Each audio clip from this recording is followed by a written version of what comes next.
Tony Khan has said Forbidden Door did some pretty big numbers on pay-per-view. More to come.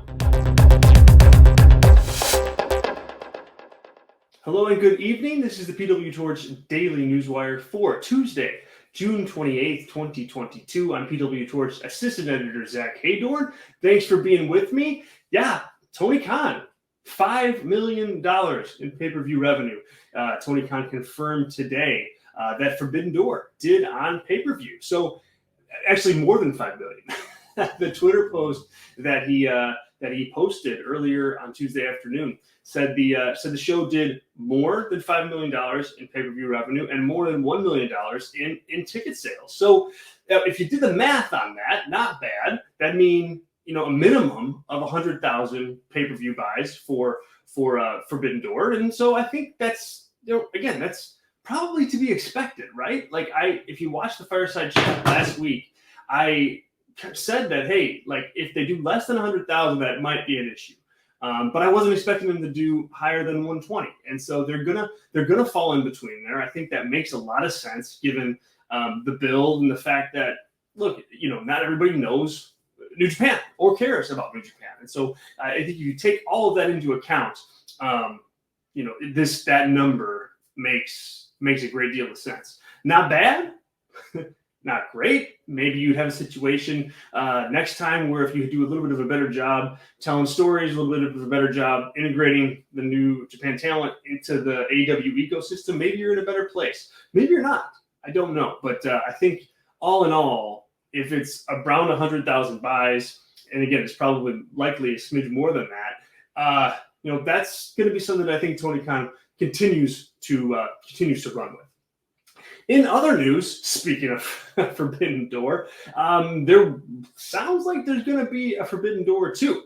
Looks like it anyway. The president of New Japan Pro Wrestling commented in Tokyo Sports today that commented on just the overall event and was pretty happy with it, but also said that he would be in favor of a Forbidden Door 2 show, but would like to see that show take place in Japan. It would be pretty interesting.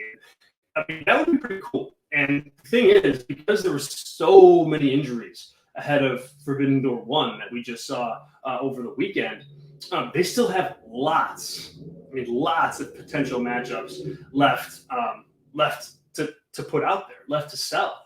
And also of note, Kazuchika Okada posted on Twitter yesterday as well, and about Forbidden Door, saying that the door is closed, but that he would open the door at some point down the road. So more to come there, I'm sure.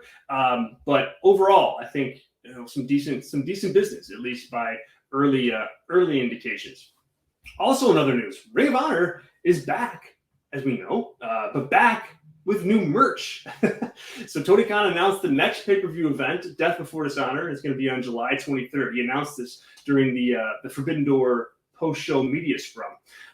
But in conjunction with that announcement on Sunday night, we have new merchandise. We've got a brand new Ring of Honor logo. No matches have been announced for Death Before Dishonor. We don't really know about TV or anything of the kind. We know that the show is going to take place. We know that they're starting to do some business with the ROH brand. If you're interested in that, shirts, sweatshirts, hats, it's on the Shop AEW platform. So if you want to purchase some of the new Ring of Honor merchandise, shopaew.com is the place to do it. Tony Khan, as we know, purchased Ring of Honor back in March. He was in charge of his very first Ring of Honor event at Supercard of Honor on pay-per-view in April. And that was the last show under the Ring of Honor banner. So this will be show number 2, and who knows, maybe we'll have some news on a television deal at some point, or a streaming deal of some kind for Ring of Honor.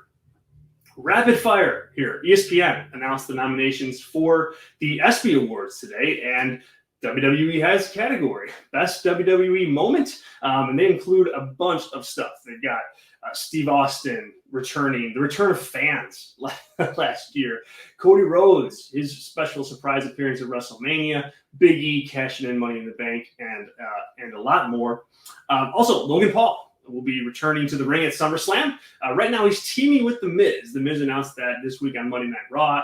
However, if you remember back to WrestleMania 38, it didn't end well for them there. So I've got a feeling that Logan Paul has something up his sleeve, and we will be seeing The Miz against Logan Paul at SummerSlam. Don't quote me on that, but that's what I think is going to happen. And finally, Raw ratings. Another really good showing for Monday Night Raw. 1.95 million viewers. That's on average across the 3 hours. 0.54 in the demo. That's a teeny tiny dip in viewership over prior week, but flat in the key demo of adults 18 to 49. So that's solid. Also, it was a sweep at the top of the ratings for each hour. So, you know, they had John Cena on the show. That clearly matters. Yeah, so Raw is kind of riding a little bit of a wave here. We'll see if they can sustain that coming out of Money in the Bank on Saturday.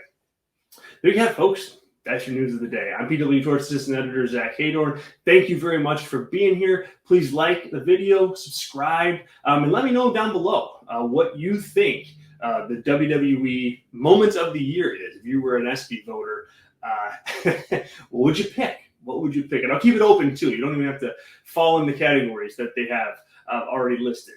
You know, free as a bird to choose whatever you want. But let me know in the comment section. We've got a fun interview.